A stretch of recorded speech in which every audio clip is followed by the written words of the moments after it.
They used to make fun of me, call me names, tinkerer, jugadu, but I knew what I was doing. So, when did you know you had a compulsive disorder? Ever since I laid my eyes on that screwdriver, I knew I wanted to mess around. What? I knew I had a connection with them. They weren't just broken machines. They were broken souls. Souls that needed healing. I knew the problem with their IC. I could hear the pain in their ball bearing. But when did you realize it was a problem? When the machine started crying for help and I couldn't save them.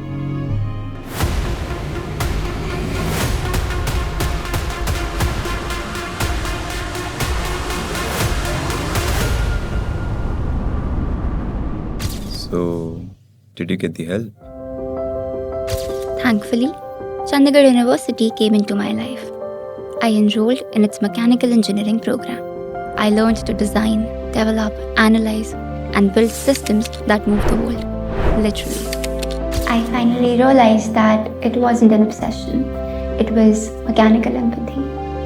Chandigarh University's Department of Mechanical Engineering, where fixers become founders.